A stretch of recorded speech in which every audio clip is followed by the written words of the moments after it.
Hello and welcome to another video tutorial here on understanding body language liars, cheats and happy feet. Hope everyone's alright and having a good day. So this evening I've got Piers Morgan life stories with Simon Cowell. So you must have been living under a rock for the last 10 years if you don't know who Piers Morgan is or who Simon Cowell is. So let's start the interview at the start and let's see if we can spot anything detectable. So there's Simon Cowell, okay, and that's Piers Morgan for the record, if you didn't know who they were. So let's just continue with this. So, nervous? Are you? When we're just sitting there, you look more nervous than I do. I'm not remotely nervous. Okay, fine. Because I know what's coming. Now this is an example of two eminent people jostling for power. Watch at the start how Simon flicks the wink. Just to try and unsettle Piers, breaks the eye contact, and then we can see here Simon is pressing her lips together, so almost pursing his lips there, and that's a sign of anticipation. So he's ready for the interview to get going. We can see him adjust himself by nervous? Gets comfortable. Are you? And we can see are you, and we can see a little pacifier coming in by just allowing a little play with a little bit of shirt there. When we're just sitting there, you look more nervous than I do. I'm not remotely nervous. Okay, fine. Because I know what's coming. Okay, alright, then I'm there. And there is a useful illustration with the hands up. Okay, when would you make that a particular expression? Okay, I'm sorry, it wasn't me, I didn't do it. We can see the hand coming just like that, seeing the full palm. So here we now. For a control freak like you, this is the ultimate nightmare, isn't it? Yes, and literally 5 minutes before we went on, I actually sat there and thought, what the hell am I doing? Where is the upside here? So we're seeing repeated illustrations with a hand. Nothing. How important is it to you to be popular? Very important. Whether you're a okay, right, so or you're in business or you know, note this down. So automatically Simon's off to a good start. We don't see any blinking rates. We can see he's not under any stress at the moment. He's very relaxed in his chair, and it just looks like two friends talking in the pub, very relaxed. We're not seeing any micro expressions yet. We're not seeing any fleeting expressions, and we're seeing just one-sided hand movements we're using to articulate with his hands. Nobody does this to become 77th. What was interesting then when he said TV shows, note the eye glare and the head down. Nothing. How important is it to you? So watch the eye shot. Whether you're a sportsman so or watch the in eyes. business or you know, doing what I do, where you make TV shows. There you go. When he says TV shows, he gives them the old glare and he drops the head down. Or you know, doing what I do, where you make TV shows. Now then, that might have been code for something, because that was actually, looking back, that is actually quite prominent. Watch it again.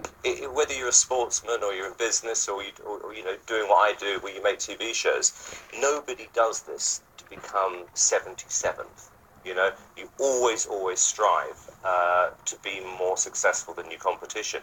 And the day that stops, you have to stop doing this for a living, genuinely. You have to have that drive. So we're seeing articulation with the hand in synchrony with the verbal communication, so things are good here. Monopoly, I'd tip the board up. Seriously? Oh my God, yeah, absolutely. Or I'd be the banker and nick all the money, so I would always win. I mean, you are ridiculously competitive. Piers, coming from you is the okay, right, so this is a good example of how to try and make yourself confident if things are not going your way. Now watch how instinctively Simon Cowell reaches for the glass. Absolutely. Or I'd be the banker and nick all the money, so I would always win. I mean, you are ridiculously competitive. Piers, coming from you is the...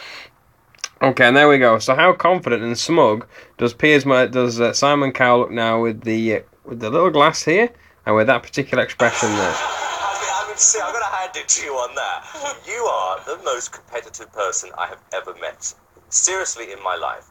And one of the reasons, I won't use the word enjoy, but sort of put up working with you, is that it actually makes me kind of up my game because you are that competitive.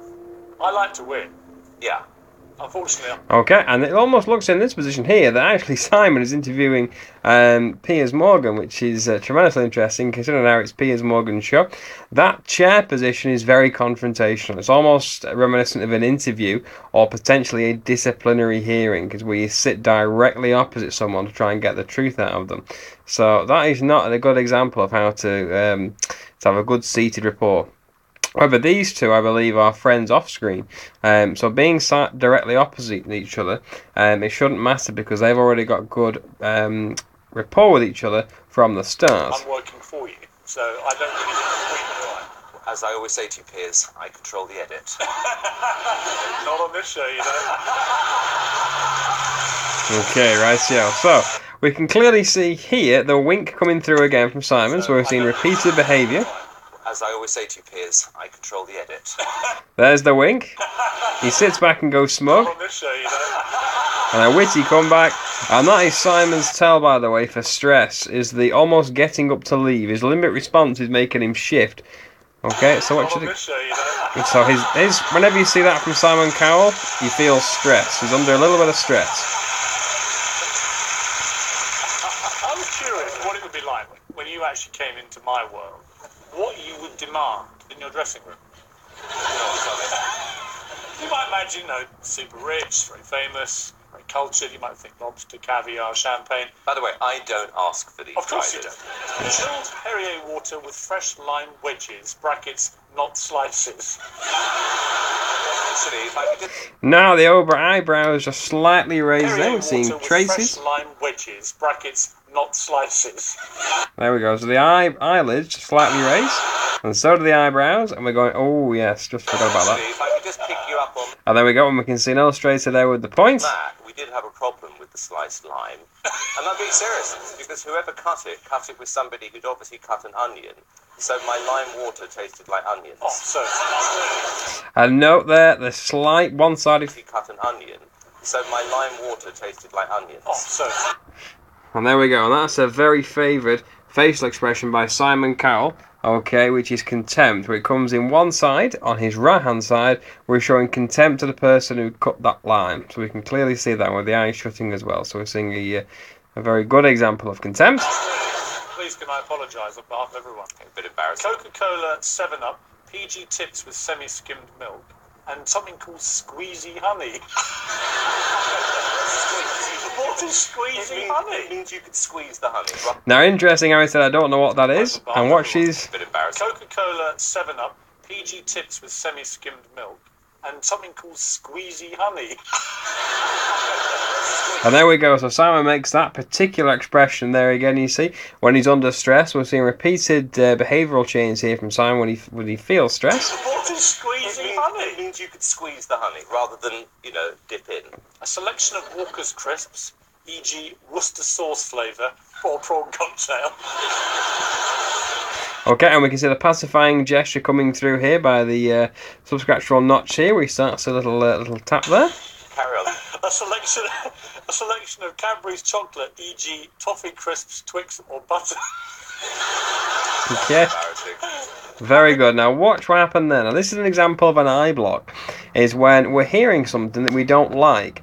We often eye block people we don't like as well. If we're walking around town and someone just cuts us up, we'll eye block them, meaning we'll shut them off. Now watch what Simon does here. A selection of Walker's crisps. Watch how Simon blocks Worcester this sauce person. flavour, or prawn cocktail. So watch, I'm going to zoom out his face here. Carry on. Scratch. A selection of Cadbury's chocolate, e.g. toffee crisps, Twix, or butter. So we can clearly see that. Let me just pause it for you so you can get a better idea. E.g. toffee crisps, Twix, or butter. And that's an example of an eye block, is when the eyelids shut down hard and it's trying to block out one of the senses, which is sight. So he doesn't like what he's hearing. So subconsciously we can see by the pressing of the eyelids, he's creating an eye block. So he's trying to not being able to take in the information because it causes him deep embarrassment, which he clearly says now. I mean, I suppose what this says to me, though, is what I've always thought about it. I mean, you are a very ordinary guy when it comes to your eating tastes. I would argue that Worcester sauce flavour Walker crisps are quite exotic. But no, I had the same taste when I was a child. All the things I used to like as a kid. Okay, so I'm going to end the interview there. There is quite a bit more to this, but I just wanted to get an understanding of what Simon Cowell does when he's under a certain kind of stress, and we can clearly see that here. At the start of the interview again, just watch these stress movements. I'm not remotely nervous. Okay, fine. Because I know what's coming. Okay, alright, then I'm nervous. Okay, and what I forgot to mention here is an example of the turtle effect. I do. I'm not remotely nervous. Okay, fine. Because I know what's coming. Okay, Alright, then I'm nervous. Okay, and that's a turtle phase when both shoulders raise up towards the ceiling and the head goes down. It comes with increased anxiety, nervousness and stress, and we can clearly see that, and it manifests itself with the palm open gesture, which is called a gestural emblem, which means stop. Okay, so there you go. So Simon Cowell's stress indicators are he bobs around the seat quite a lot. There is a lot of good rapport between these two, a lot of good banter. I do believe they're friends outside of the interview live, but only Piers, you can answer that if you get time to watch this video. So there you go. So that's Piers Morgan and Simon Cowell interviewed Understanding Body Language, Liars, Cheats and Happy Feet. I've got to say I'm a big fan of both of these. I think they're both great for the economy. I'm especially a big fan of Piers Morgan on Twitter. The way he destroys certain footballers on there is priceless. If you're not following Piers Morgan on Twitter, then please do. And while you're at it, please follow me on Twitter as well. It's at Body Language UK. Type that in, and if you get time to go onto Facebook as well, all you need to do is just type in Understanding Body Language, Liars, Cheats and Happy Feet. My page flashes up on here. Me and the boss do this page for you all about body language and statement analysis and stuff like that. So if you're interested about learning more, then please click my page. And if you want to see all my videos, just click on to YouTube, CJ Baxter with 2 X's, and all my videos come up. So from everyone here, Understanding Body Language, Liars, Cheats and Happy Feet, hope you enjoyed that analysis. Piers Morgan, if you're watching, I hope you enjoyed that as well, and Simon Cowell, and I look forward to speaking to you all soon. So from everyone here, take care and bye-bye for now.